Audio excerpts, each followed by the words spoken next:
मार्च 6.1 सवाल नंबर 2। एक दायरे का कुल 26 सम है, वृत्त की लंबाई 24 सम है, तो इस वृत्त का दायरे के मरकज से फासला मालूम कीजिए। ये शक्ल दी है दायरे की। ये ओ मरकज है, ए बी वृत्त है और ए ओ निष्पोत्र है। सबसे पहले ए एम बराबर 1/2 A B. A M A B का निष्प है, उसकी वजह है कि दायरे के मरकज से वृत्त पर खींचा हुआ वो वृत्त की तनसीब करता है, इसलिए ए एम बराबर 1/2 × 24 यानी 1/12। निष्पुत्र इसका ए एम वृत्त का आधा आ गया 12 सम और निष्पुत्र जो है तो टोटल 26 है। पुत्र उसका 26 है तो निष्पुत्र उसका आधा 13 सम।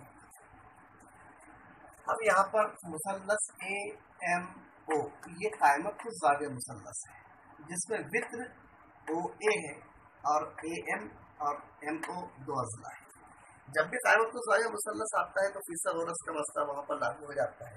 तो फिसागोरस के मसले की रूह से वृत्त की कुव्वत 2 बराबर एक जिले की कुव्वत 2 जमा दूसरे जिले की कुव्वत 2। वृत्त है ओ ए की कुव्वत 2 बराबर ए एम की कुव्वत 2 जमा ओ एम की कुव्वत 2। ओ ए 13 कुव्वत 2 बराबर 12 कुव्वत 2 जमा ओ एम कुव्वत 2।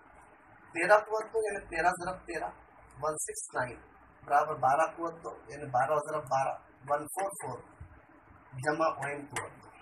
169 वजा 144 बराबर ओ एम की कुव्वत 2। देयरफॉर ओ एम की कुव्वत 2 बराबर 25, ओ एम बराबर 5। 25 का जज़्व मुरब्बा 5। मरकज से वृत्त का फासला 5 सम होगा। ये दो अवसर दिए हुए हैं, तो इस शक्ल में मरकज से वृत्त का फासला 5 सम होगा। यही साबित करना था।